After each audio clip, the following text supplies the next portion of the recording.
Entonces, estamos en la unidad 4. Hasta la clase pasada habíamos dado elasticidad. ¿Cómo es? Esto que está acá. Habíamos dado elasticidad. Habíamos llegado hasta acá. ¿Qué era la elasticidad? ¿Cuáles eran las dos clasificaciones importantes de elasticidad? ¿Cómo se calculaba la elasticidad? Es decir, en función de qué fórmula se elaboraba el coeficiente de elasticidad que determinaba aumento de demanda en función del precio, disminución de la demanda en función del precio, o mantenimiento de la demanda en función del precio cuando los dos indicadores se movían a la par.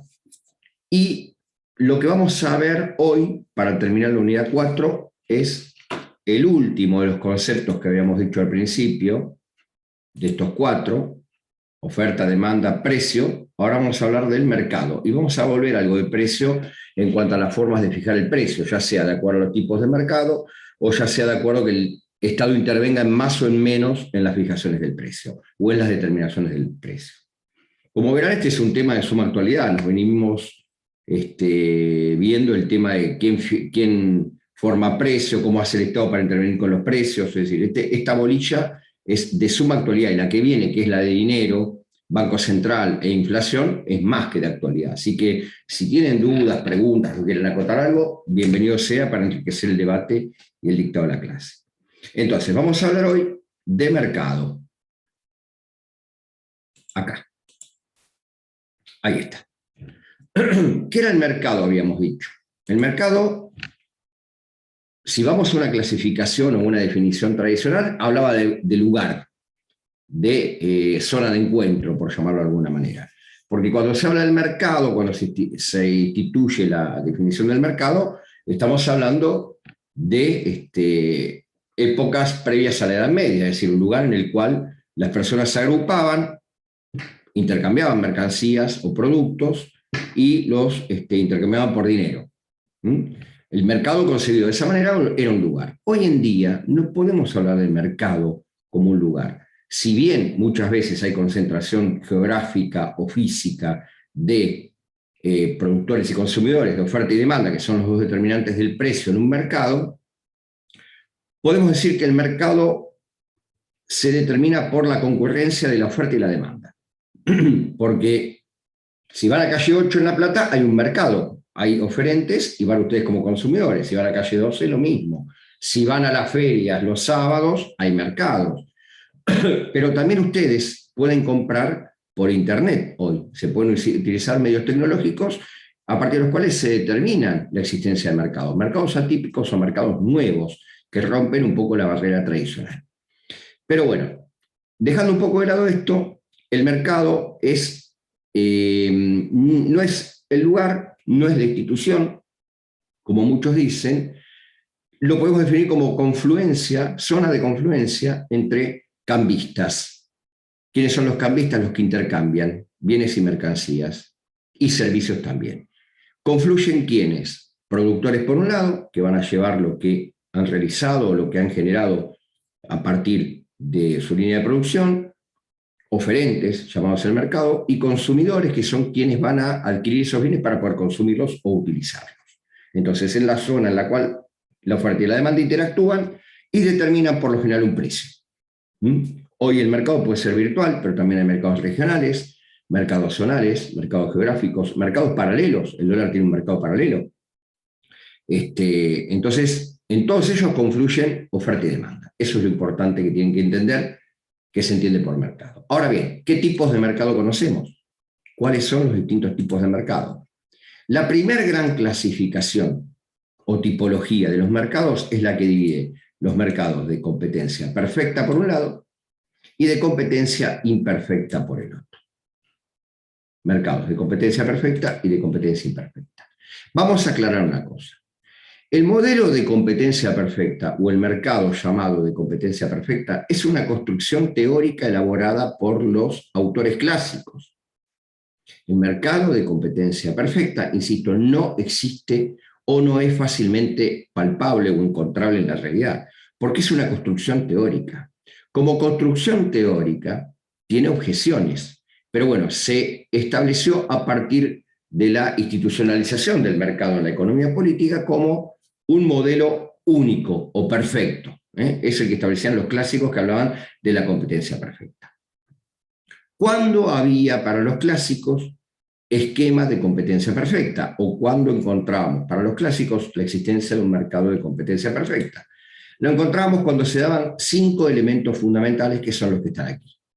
Los clásicos decían que el mercado de competencia perfecta se caracterizaba por la existencia de una atomicidad del mercado, una homogeneidad del producto, una libre entrada y salida, transparencia, dice Macana, transparencia y libre circulación de factores productivos. Si se dan estos 5 elementos, hablamos de un mercado de competencia perfecta. Ahora los vamos a describir y ustedes me van a decir si verdaderamente mandan a la PC. Hola Abril, ¿cómo te va? Gracias por ayudarme hoy como vocera. Ahí se conectó Abril. Bien, si se dan estas 5 condiciones, hablamos de mercado de competencia perfecta. ¿Qué entendemos? Vamos a escribir una por una. ¿Qué entendemos por atomicidad del producto? Del mercado, perdón. Atomicidad del mercado. Hay atomicidad del mercado cuando tenemos en ambos lados de la oferta y la demanda varias personas o varios concursantes. ¿Qué quiere decir? La atomicidad del mercado de competencia perfecta se da porque tenemos muchos productores y muchos consumidores. Muchos productores y muchos consumidores. Eso refiere, o a eso refiere, mejor dicho, el concepto de atomicidad. El segundo elemento de la competencia perfecta, homogeneidad del producto. ¿Cuándo es algo es homogéneo? ¿Qué significa homogeneidad, que es contrario a heterogeneidad? ¿Qué significa que algo es homogéneo?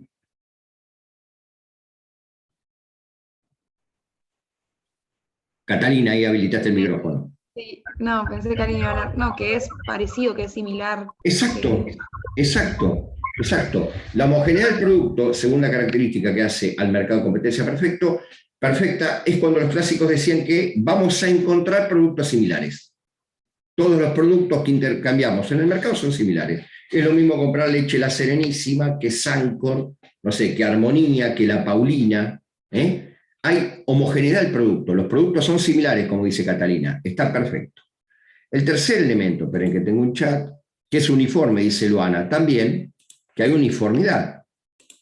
El tercer elemento, vuelvo y vengo, es la libre entrada y salida. Libre entrada y salida. ¿De quiénes? De productores y de consumidores.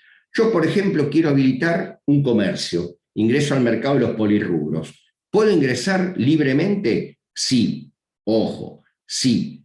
Sin pagar absolutamente nada que esté fuera del marco jurídico o del marco reglamentario jurídico. Para eso está el concepto del régimen económico. Pero yo puedo ingresar como productor libremente. Y si no me va bien en mi actividad o en mi comercio, me puedo retirar. Por eso es libre entrada y salida. De los productores se establece o se clarifica más este concepto, porque consumidores somos todos. Todos consumimos y compramos bienes en un mercado. De una manera o de otra, de una forma u otra, un producto u otro, todos somos consumidores y tenemos libre entrada y salida. Pero la libre entrada y salida refiere más que nada al productor, al oferente que se incorpora al mercado. Entonces, el oferente que va a producir o va a establecer un producto en el mercado puede entrar y salir libremente, siempre y cuando que respete el orden jurídico.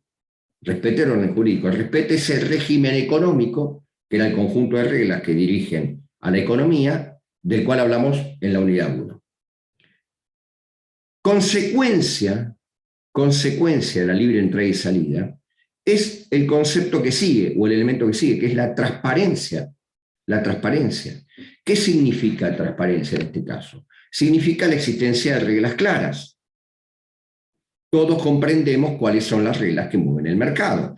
Hay leyes, hay legislación que establece las condiciones de funcionamiento del mercado. Por eso digo que es consecuencia. El régimen económico es aquel conjunto de normas que le otorga transparencia al mercado.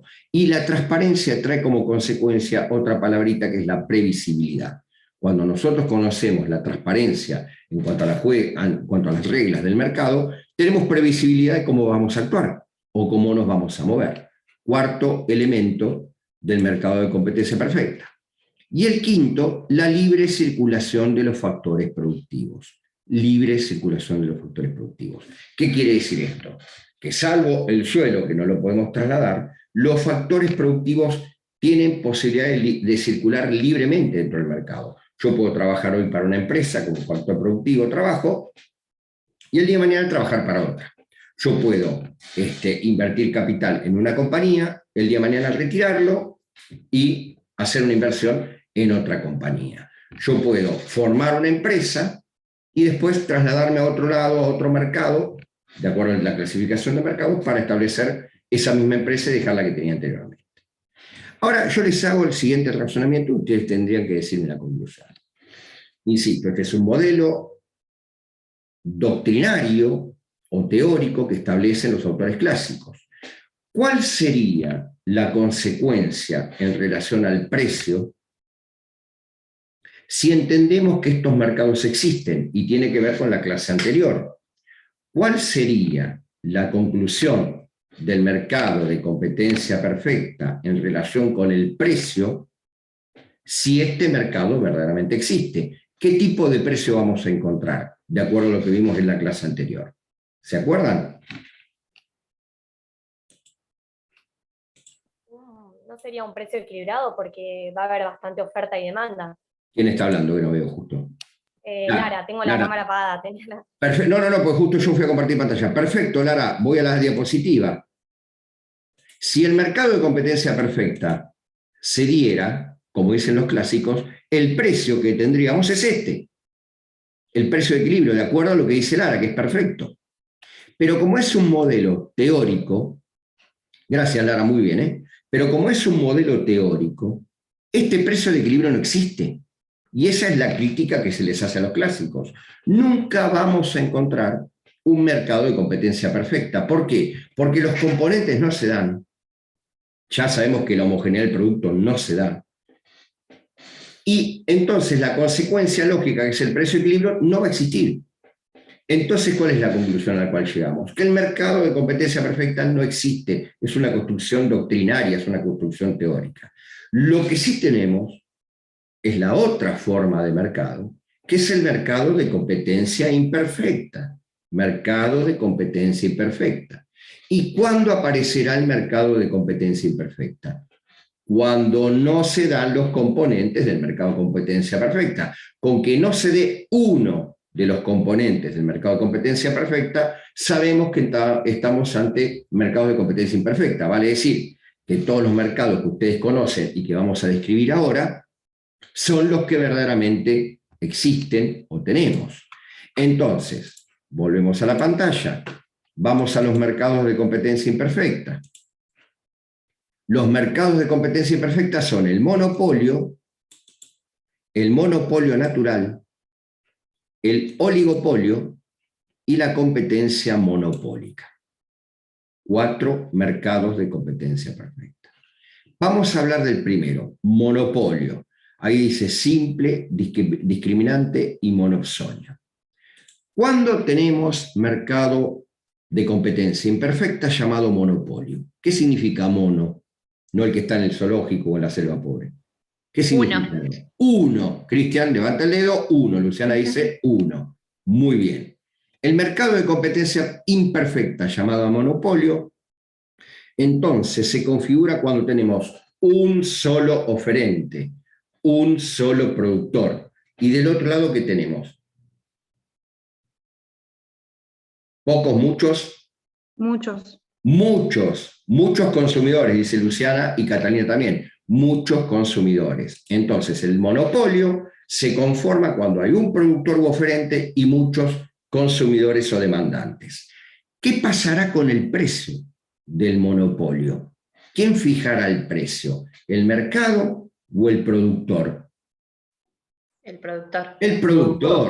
El productor. En el monopolio se da la característica que el productor tiene la capacidad de fijar el precio y modificar o regular o absorber, mejor dicho, la renta de todos los consumidores, porque es el único que produce. Entonces él va a definir, de acuerdo a sus perspectivas, a su ganancia o a su necesidad, ¿Cuál va a ser el precio que se va a negociar el producto, al cual se va a negociar el producto que le ofrece? En el monopolio, el productor manipula el precio frente a los consumidores y puede determinar el precio. Ahora bien, el monopolio tiene distintas acepciones, que están ahí también enumeradas. Tenemos, acá estamos mencionando el monopolio simple, que es el que acabamos de describir, el monopolio discriminante y el monopsonio. Simple es el que describimos, discriminante y monopsonio. ¿Cuándo habrá monopolio discriminante? ¿Cuándo habrá monopolio discriminante? El monopolio discriminante se da cuando hay un solo productor del bien y servicio, pero que fija precios diferenciales de acuerdo a distintas circunstancias o características. Por ejemplo, a algunos de ustedes les gustaría ir a la cancha, a algunos de ustedes les gustaría ir a un recital, al teatro, y ahí tenemos un claro ejemplo de monopolio discriminante. ¿Hay entradas diferenciales en los estadios de fútbol, en los recitales? Bueno, ahí hay un monopolio discriminante. Hay un solo productor que ofrece un bien y servicio y en función de lo que ofrece establece distintos precios. Eso se llama discriminación material, cuando el productor ofrece distintos precios en función del mismo espectáculo u objeto o servicio. Pero también hay una discriminación, monopolio discriminante territorial. Por ejemplo, cuando un médico atiende en la ciudad o en una zona rural, cobra distintos precios o distintos aranceles. Ahí tenemos una discriminación en función del territorio en el cual se ofrece el producto. También hay otro tipo de discriminación que se da con los servicios. Por ejemplo, no es lo mismo un servicio de luz que paga una casa de familia que un servicio de luz que paga un comercio, o un servicio de luz que en su momento paga un profesional. Ahí también tenemos distintos tipos de discriminación material. El tercer tipo de monopolio es el monopsonio. Profe, ¿cuál era el primer tipo de discriminación? Dice Tomás, discriminación material. Y la discriminación de servicios es otra forma de discriminación material. Todo tiene que ver en función del producto que se ofrece y a quién se ofrece. ¿Sí, Tomás? Listo. También ¿Podría repetir los dos discriminantes? tenemos discriminación, monopolio discriminante. Material, que di dos ejemplos. El primero di el del servicio, por ejemplo, de un estadio de fútbol, de un recital. Hay una discriminación material ahí. Pero también hay una discriminación material cuando alguien ofrece un servicio diferencial a distintas personas, en función del sujeto pasivo que recibe esa discriminación. Un comercio, una casa de familia, un profesional. Son distintos tipos de discriminación material. Monopsonio, otro tipo de monopolio. Si en el monopolio hay un solo productor... Profesor, discúlpeme que lo interrumpa. Monopolio territorial, servicio de luz, ¿eso estaría en monopolio territorial? No, eso es material. Pero guarda que ahora se cruza con el monopolio natural. Ay, no. Entonces tenemos monopolio discriminante, que es El un solo monopolio productor. discriminante es uno, porque se Ahí está. discrimina en razón de quién ofrece el servicio o el producto y en razón de quién lo recibe.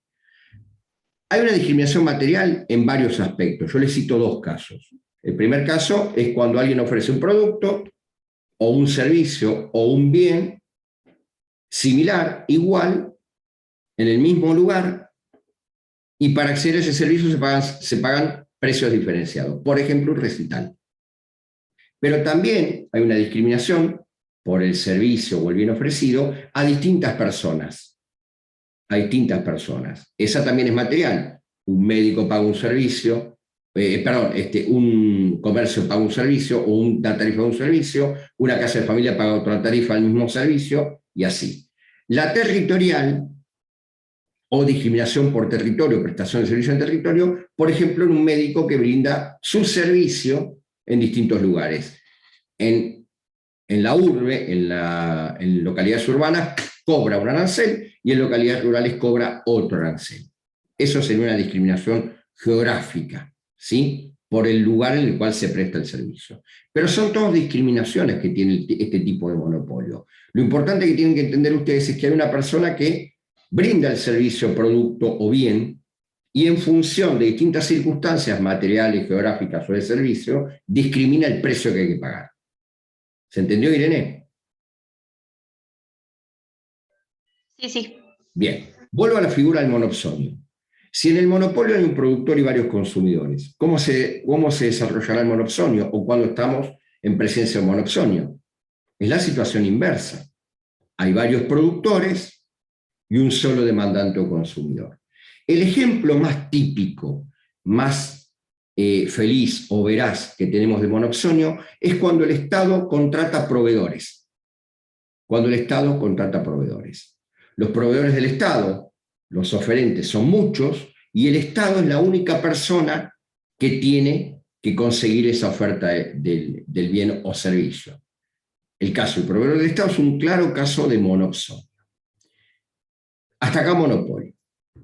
Vamos al monopolio natural. ¿Cuándo se configura el monopolio natural? Y yo les colgué en Cátedras Virtuales una pequeña paginita de un autor que describe al monopolio natural. ¿Cuándo tenemos monopolio natural? Vamos a poner un ejemplo y después vamos a ir a la descripción. ¿Quiénes están en La Plata? ¿Hay alguno acá en La Plata viendo? Cristian. Yo soy de La Plata. Yo también. Bien, Catalina, bien. ¿Qué servicio de luz tenemos? EDELAP. ¿Y qué más? ¿Y qué más? ¿EDESUR? No. Solamente está EDELAP acá en La Plata. Solo creo. EDELAP. Es un monopolio natural. Agua, ¿a quién le pagamos agua? APSA. APSA. ¿Y alguien más?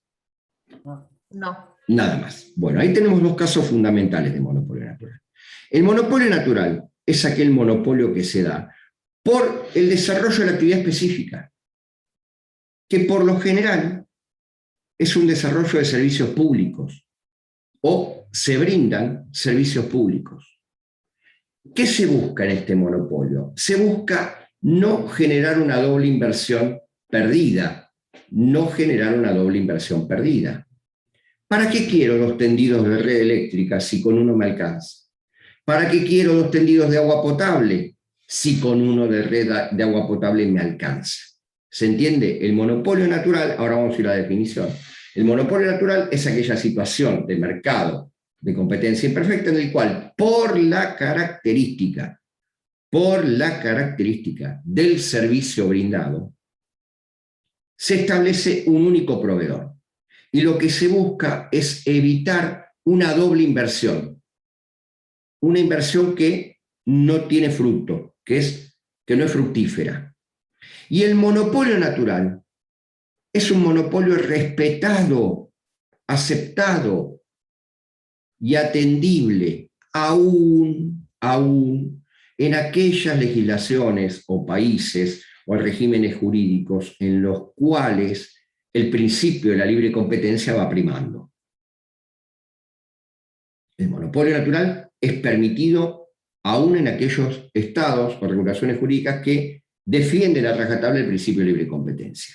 ¿Cuál será el requisito fundamental dentro del sistema económico que permite un monopolio natural?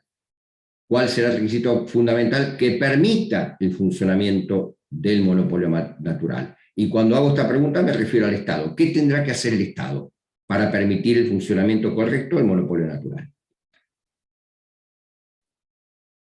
Regular. Consentimiento del Estado, dice Catalina, y presencia de controles. Perfecto. ¿Quién dijo regular? Cristian, perfecto. El Estado tiene la obligación de controlar. Por lo general, los monopolios naturales se establecen por qué sistema o por qué forma de contratación. Por licitación pública. Entonces, la licitación implica que tiene que haber un control. ¿Control de qué? De que se brinde el servicio. El sistema de peajes de las autopistas también es un monopolio natural. También es ¿para qué hago 2 autopistas, salvo en Estados Unidos? ¿Para qué hago 2 autopistas paralelas que van al mismo lugar? Lo que tengo que hacer es controlar. ¿Controlar qué? Que se cumpla el pliego, que se paguen los impuestos, que se hagan las inversiones, etcétera, etcétera, etcétera. Entonces vamos al concepto escrito de monopolio natural. Lo tienen colgado. Esto ¿Estoy ahí? ¿Se ve ahí? Todavía no se ve nada. Ahí está, ahí se ve. Ahí está, bien. Quedan 10 minutos, dice. Este pequeño paper está colgado en cátedras virtuales. Fíjense que habla de monopolio natural y competencia. Lo importante acá es el concepto de monopolio natural. Fue definido en 1974, es decir, es un concepto medianamente moderno en la economía, por este autor, Posner. Estudió los monopolios regulados como servicios de agua potable, electricidad, sistema telefónico y televisión por cable. El sistema telefónico hoy en día no, porque hay una desregulación en todos lados por las competencias de celulares. El sistema de teléfono fijo, de línea fija, que se conocía tradicionalmente, ya prácticamente no existe. Generalmente, dice el autor, aún en los gobiernos partidarios, la libre empresa, lo que les decía hoy, toleran los monopolios cuando pueden regularlos. Acá está la característica fundamental de este tipo de monopolio: regulación por parte del Estado. En Estados Unidos los han justificado como elementos naturales y aceptables en un sistema clásico de libre empresa. Y acá viene lo importante. Lean todo el artículo igual. Un monopolio natural es permitido cuando la demanda es satisfecha económica y eficientemente por un solo productor. En Argentina dista de eso. Hoy tuvimos corte de luz, llamás por teléfono y te atiende una máquina, no te atiende una persona. Entonces, la eficiencia del servicio está discutible, pero bueno, es Argentina. Por un solo productor. Cuando la competencia resulta en duplicidad, que es lo que les decía, ¿para qué quiero dos tendidos de red eléctrica si con uno me alcanza? Lo que tengo que hacer es que ese uno sea eficiente, que ese uno tenga inversión, que ese uno cumpla con los pliegos o con el régimen jurídico por el cual se le otorgó el monopolio. Por un solo productor, cuando la competencia resulta en duplicidad, inversiones desaprovechadas, insisto con esto, ¿para qué quiero dos tendidos iguales? Y como consecuencia falla en operar como mecanismo regulador. Es decir, el monopolio natural es una desviación del monopolio, pero está regulado por el Estado y está permitido por el Estado. Y se da en tiene, digamos, un carácter de cierta especificidad, porque se rinde ante ciertos servicios públicos. No todos pueden tener un monopolio natural. Vamos al tercero. ¿Van entendiendo hasta acá? ¿Venimos bien? ¿Sí? Sí, Vamos profe. al tercero. Oligopolio. Fíjense que acá les pongo acuerdos de cártel, colusión, y después vamos al oligopolio en otra diapositiva que tenemos acá a continuación. El oligopolio. ¿Cuándo existe oligopolio? Dijimos que el monopolio era un productor y varios, o un oferente y varios demandantes sobre consumidores. ¿Cuándo hay oligopolio? Cuando entramos en la esfera del mercado de competencia imperfecta llamada oligopolio. ¿Cuál será la característica en cuanto a los oferentes con relación al oligopolio? Hay muchos productores, pocos productores, varios, algunos, demasiados. ¿Cuál es la característica del oligopolio desde ese punto de vista? Pocos productores. Hay pocos productores, Pablo, hay pocos productores. El oligopolio se caracteriza por dos características, vale la redundancia, fundamentales. Primero, el número de productores, son pocos. Y después hay una característica que hace al oligopolio, que se la conoce como interdependencia estratégica. Interdependencia estratégica. Si yo digo Walmart, ¿qué me dicen ustedes? Walmart, ¿y qué tengo cerca? Carrefour. Carrefour. Supermercado. Exacto. Si yo digo Alfajores Sabana, ¿qué tengo cerca? Abrí el coso. Corre hacia La Habana. ¿Eh? No sé cuál es el de La Habana. Se me ocurre Jorquito, pero no. No, Balcarce. Balcarce. Ah. Yo tengo Habana, tengo Balcarce. Si yo tengo YPF, ¿qué tengo del otro lado? Shell. Shell. Muy bien. Eso es el concepto de competencia, de interdependencia estratégica. El oligopolio de pocos productores tiene esta característica, ¿por qué? Porque en la fijación del precio o en el desarrollo de la política empresarial, el oligopolista, así se dice, está permanentemente determinando su accionar en el mercado en función de lo que hace la competencia inmediata. El oligopolista, a partir de la interdependencia estratégica, siempre va a mirar al momento de volcarse al mercado, ¿qué está haciendo su competidor inmediato? Shell, cargas 138 litros de nafta, pones 4.000 pesos y te dan un autito. YPF, ¿qué te dice? YPF te dice cargas 136 litros de nafta, 198.000 pesos y te dan 2 autitos. Las formas o las estrategias de llevar adelante el mercado en el oligopolio se dan a partir de este concepto de interdependencia estratégica, que significa que el productor siempre está compitiendo con su competidor, vale la redundancia, y fijándose qué es lo que hace su competidor inmediato. Si ustedes se iban a volver en un momento, decía, nosotros tenemos precios bajos, nuestro precio tal, la competencia, tal cosa. Y decía el precio que tenía la competencia. Esa es la característica del oligopolio. Ahora bien, ¿qué pasa? Se supone que el oligopolio seguía en función de lo que se conoce como guerra de precios, porque la consecuencia directa de esta interdependencia estratégica es llegar a una guerra de precios. Si Habana ofrece el alfajor a 120 pesos, Balcarce le ofrecerá 115, y permanentemente están en una guerra de precios. Si YPF baja la nafta, o sube la nafta y ofrece un plus para llevarse un producto, y Shell hace lo mismo, están en una guerra de precios. Ahora bien, en el oligopolio hay dos posibilidades fundamentales o dos posibilidades únicas. O los oligopolistas, para copar el mercado, entran en esta guerra de precios, o ¿qué pueden hacer? Establecer un precio común, no sé. Parecido. Para establecer un precio común, ¿qué tienen que hacer? Reunirse. Acuerdos. Ahí está, Catalina, ahí está, Cristian. Fijar acuerdos. Entonces, el oligopolio, a partir de la interdependencia estratégica, o entras en una guerra de precios, fijándote qué es lo que hace tu competidor inmediato, o haces acuerdos con tu competidor para evitar esa guerra de precios y tratar de establecer criterios similares de negociación. Esos acuerdos entre los oligopolistas se conocen como acuerdos de colusión, con S. Acuerdos de colusión. Entonces, el acuerdo de colusión es aquella figura a partir de la cual los competidores oligopólicos celebran acuerdos para evitar una guerra de precios, para evitar una confrontación. Recuerden que el oligopolio se basa o se apoya en esta idea de pocos productores que compiten en el mercado con productos similares. Entonces vuelvo a la diapositiva. Oligopolio, acuerdos de cártel o colusión. En el oligopolio, si no voy a una guerra de precios, voy a un acuerdo de cártel. El acuerdo de cártel es un acuerdo, como bien dijo Catalina, es un acuerdo para negociar entre los oligopolistas. Y el acuerdo de cártel, ¿a qué refiere el cártel? Por lo general, cuando hablamos de cártel de la droga. Pero bueno, está tomado del concepto de oligopolio esto del cártel de la droga. ¿Qué pasa en el acuerdo de cártel? Se pueden dividir, Catalina, el precio, o pueden fijar un precio común, pueden dividir el territorio, pueden dividir la cantidad a comercializar.